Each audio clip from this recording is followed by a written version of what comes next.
بسم اللہ الرحمن الرحیم۔ نماز کی ادائیگی سے متعلق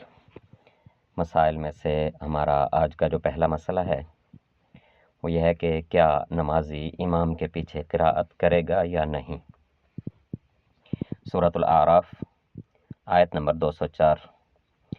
اعوذ باللہ من الشیطان الرجیم، بسم اللہ الرحمن الرحیم۔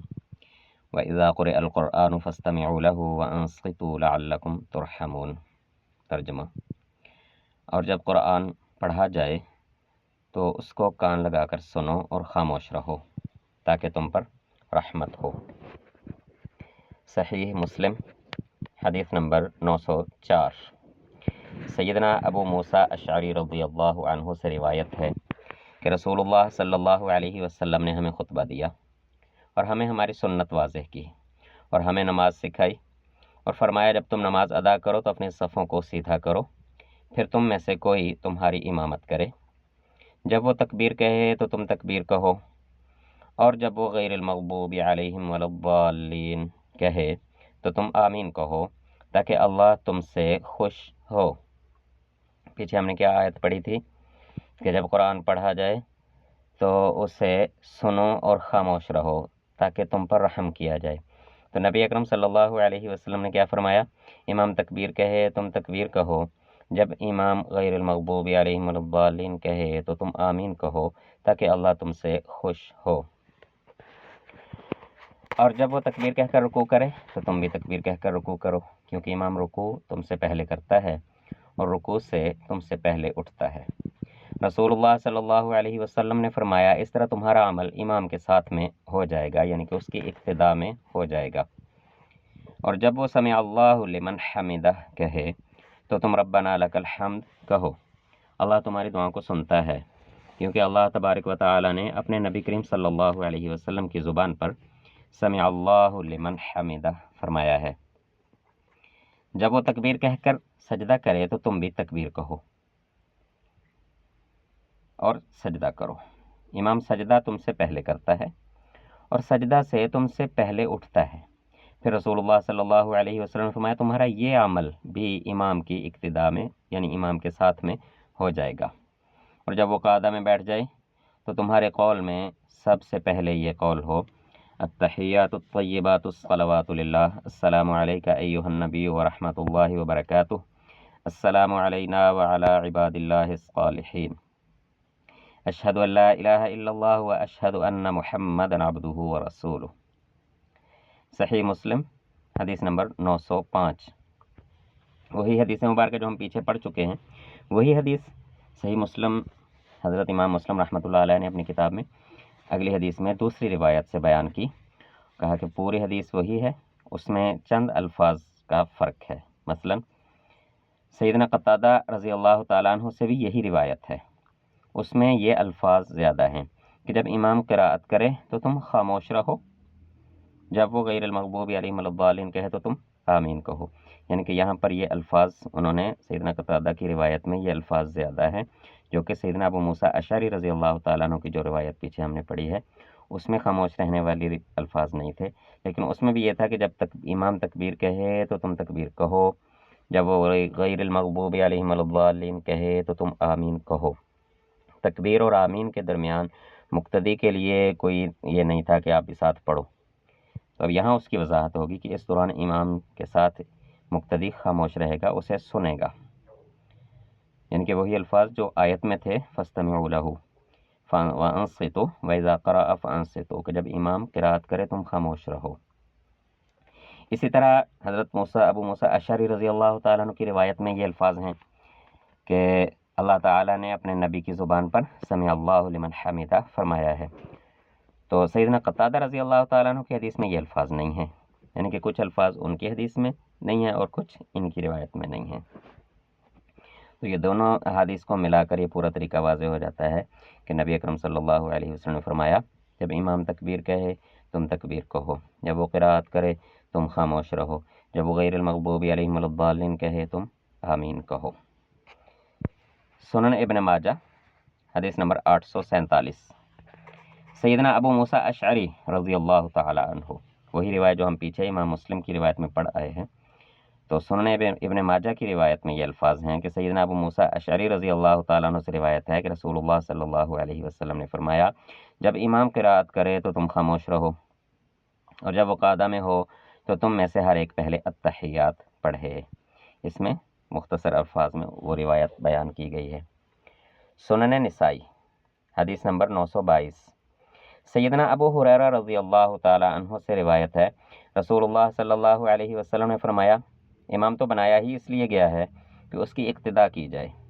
تو جب وہ اللہ اکبر کہے تو تم بھی اللہ اکبر کہو، اور جب وہ قرات کرے تو تم خاموش رہو، اور جب وہ سمع اللہ لمن حمدہ کہے تو تم اللہم ربنا لک الحمد کہو۔ تو یہاں بھی نبی اکرم صلی اللہ علیہ وسلم نے تکبیر کے بعد، تکبیر تحریمہ کے بعد امام کی قرات کے دوران خاموش رہنا، تو غیر المغضوب علیہم ولا الضالین، اس کے بعد آمین۔ سنن نسائی 923، سیدنا ابو ہریرہ رضی اللہ تعالیٰ عنہ سے روایت ہے، رسول اللہ صلی اللہ علیہ وسلم نے فرمایا، امام بنایا ہی اس لیے گیا ہے کہ اس کی اقتداء کی جائے، تو جب وہ اللہ اکبر کہے تو تم بھی اللہ اکبر کہو، اور جب وہ قرات کرے تو تم خاموش رہو۔ موطا امام مالک حدیث نمبر 177، سیدنا ابو ہریرہ رضی اللہ تعالیٰ عنہ سے روایت ہے کہ رسول اللہ صلی اللہ علیہ وسلم ایک جہری نماز سے فارغ ہوئے، پھر فرمایا، کیا تم میں سے کسی نے میرے ساتھ کلام اللہ پڑھا تھا؟ ایک شخص نے کہا، ہاں میں نے یا رسول اللہ صلی اللہ علیہ وسلم۔ آپ صلی اللہ علیہ وسلم نے فرمایا، جب ہی میں کہتا تھا کہ مجھے کیا ہو گیا ہے کہ مجھ سے کلام اللہ چھینا جا رہا ہے۔ ابن شہاب یا ابو ہریرہ رضی اللہ تعالیٰ عنہ نے فرمایا کہ جب سے نبی اکرم صلی اللہ علیہ وسلم نے یہ فرمایا تو لوگوں نے نبی اکرم صلی اللہ علیہ وسلم کے پیچھے جہری نمازوں میں قراءت کرنا چھوڑ دیا تھا۔ سنن ابن ماجہ حدیث نمبر 848، سیدنا ابو ہریرہ رضی اللہ تعالیٰ عنہ سے روایت ہے کہ نبی اکرم صلی اللہ علیہ وسلم نے اپنے صحابہ کو کوئی نماز پڑھائی، ہمارا خیال ہے کہ وہ صبح کی نماز تھی۔ نماز سے فراغت کے بعد آپ صلی اللہ علیہ وسلم نے فرمایا، کیا تم میں سے کسی نے قراءت کی ہے؟ ایک آدمی نے کہا، جی ہاں میں نے کی ہے۔ آپ صلی اللہ علیہ وسلم نے فرمایا، میں سوچ رہا تھا کہ کیا بات ہے قرآن پڑھنے میں مجھ سے کوئی منازعت یعنی کہ کھینچا دانی کر رہا ہے، کہ میں پڑھ رہا ہوں تو کوئی مجھ سے الجھنے کی کوشش کر رہا ہے۔ سری نمازوں میں امام کے پیچھے قراءت کی ممانعت، یعنی کہ ایک تو تھا نا کہ ہم اس نماز میں خاموش رہیں گے جس میں امام اونچی آواز سے پڑھتا ہے، تو کیا جس نماز میں امام آہستہ پڑھتا ہے تو اس میں پڑھی جائے یا نہیں؟ صحیح مسلم حدیث نمبر 888، حضرت سیدنا عمران بن حسین رضی اللہ عنہ سے روایت ہے کہ رسول اللہ صلی اللہ علیہ وسلم نے ظہر کی نماز پڑھائی، ایک آدمی نے آپ کے پیچھے سبح اسم ربک الاعلی پڑھی۔ جب آپ نماز سے فارغ ہوئے تو فرمایا کہ کس نے پڑھا، یا یہ فرمایا کہ کون پڑھنے والا تھا؟ ایک آدمی نے عرض کی، میں۔ آپ صلی اللہ علیہ وسلم نے فرمایا، تحقیق میں نے گمان کیا کہ تم میں سے کوئی میری قراءت میں الجھن ڈال رہا ہے۔ صحیح مسلم حدیث نمبر 899، سیدنا قتادہ رضی اللہ تعالی عنہ سے روایت ہے کہ رسول اللہ صلی اللہ علیہ وسلم نے ظہر کی نماز پڑھائی اور فرمایا، تحقیق میں نے معلوم کیا تم میں سے کوئی مجھے قراءت میں الجھا رہا ہے۔ تو یہاں بعض حضرات یہ کہتے ہیں کہ جو پیچھے کھڑا ہونے والا شخص تھا وہ اونچی آواز میں قراءت کر رہا تھا، تو وہ اونچی آواز میں قراءت کر رہا تھا اس لیے آپ نے منع کیا کہ اونچی نہ کی جائے۔ اب میرا خیال ہے کہ ایسا تو کوئی نہیں کہ جب خود امام بھی خاموشی سے قراءت کر رہا ہو تو ساری جماعت، پھر ایک آدمی جو صحابہ میں سے ہو تو وہ بلند آواز سے اپنی علیحدہ ہی تلاوت شروع کر دے، ایسا تو ناممکن ہے۔ کوئی بچہ تو نہیں ہے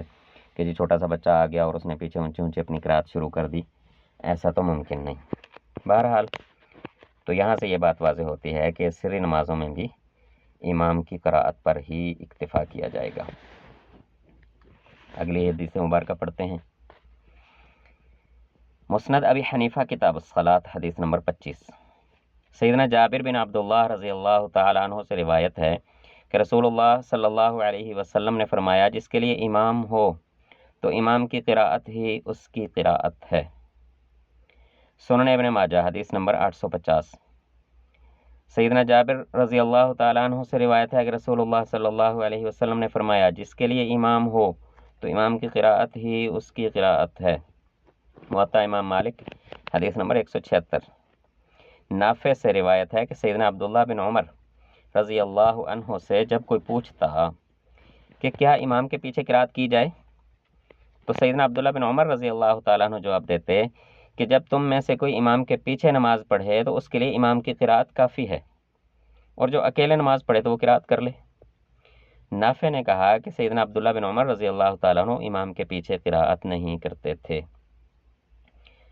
تو یہ دیکھیں اس میں سری اور جہری کا بھی فرق نہیں ہے، یہاں یہی کہا گیا ہے کہ امام کی قرات ہی مقتدی کی قرات ہے۔ لیکن بہرحال یہ واضح قرآن مجید کی آیت اور قرآن مجید کی آیت کے مفہوم کے بالکل ساتھ ساتھ نبی اکرم صلی اللہ علیہ وسلم کے فرامین مقدس اور کئی روایات صحابہ کرام سے، سیدنا ابو موسیٰ اشعری، سیدنا جابر رضی اللہ تعالیٰ عنہ، سیدنا عبداللہ بن عمر، سیدنا ابو ہریرہ رضی اللہ تعالیٰ عنہ، تو کثیر صحابہ سے یہ روایات جو ہیں وہ آ رہی ہیں۔ تو اس لیے جماعت کے ساتھ نماز ادا کرتے ہوئے سب سے بہترین طریقہ تو یہی ہے کہ بس امام کی قراءت کو ہی جب مقتدی کی قراءت قرار دے دیا گیا تو بس خاموشی سے سنا جائے۔ لیکن پھر بھی اگر کوئی پڑھنا چاہتا ہے تو وہ کیسے پڑھے، وہ کل انشاءاللہ اس پر گفتگو کریں گے، اور سورہ فاتحہ کے متعلق جو خاص صرف سورہ فاتحہ کے متعلق روایات ہیں، اور پھر اگر کوئی امام کے پیچھے قراءت کرنا ہی چاہتا ہے، سورہ فاتحہ پڑھنا ہی چاہتا ہے تو اس کی کیا صورت ہوگی، تو وہ انشاءاللہ ہم کل اس پر بات کریں گے۔ دعاؤں کی درخواست۔ السلام علیکم ورحمۃ اللہ۔